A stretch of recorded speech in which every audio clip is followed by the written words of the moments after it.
Pemirsa, Balai Besar Meteorologi, Klimatologi, dan Geofisika BBMKG Wilayah 3 Denpasar meminta masyarakat mewaspadai potensi angin kencang dengan kecepatan maksimal 25 knot atau sekitar 46 km per jam di perairan Bali.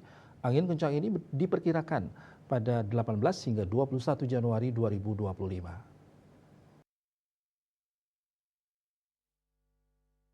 Kepala BBMKG Wilayah 3 Cahyonugroho di Denpasar mengatakan Bali waspadai potensi hujan sedang hingga lebat yang dapat disertai petir dan angin kencang berdurasi singkat.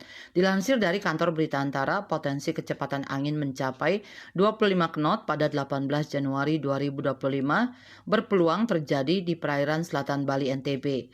Adapun angin diperkirakan bertiup dari arah barat daya barat laut pada 19 sampai 21 Januari 2025. Kecepatan angin diperkirakan mencapai 25 knot di Laut Bali atau perairan utara Bali yang berbatasan dengan wilayah Kabupaten Buleleng, kemudian di Laut Sumbawa dan perairan selatan Bali NTB.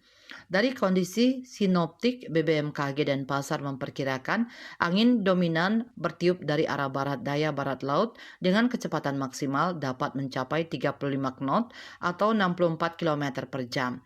Sementara itu, ketinggian gelombang laut pada 19 sampai 21 Januari diperkirakan mencapai 2,5 meter di Laut Bali, Selat Bali bagian selatan, Selat Badung, Selat Lombok bagian selatan. Sedangkan perairan selatan Bali diperkirakan ketinggian gelombang laut mencapai hingga 4 meter atau kategori tinggi.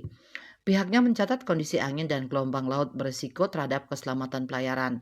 Adapun pengguna perahu nelayan diminta mewaspadai kecepatan angin lebih dari 15 knot dan tinggi gelombang di atas 1,25 meter.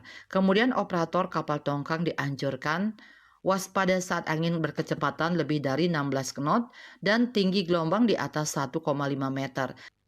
Sedangkan operator kapal feri diminta mewaspadai kecepatan angin lebih dari 21 knot dan tinggi gelombang di atas 2,5 meter. Bali Pos melaporkan.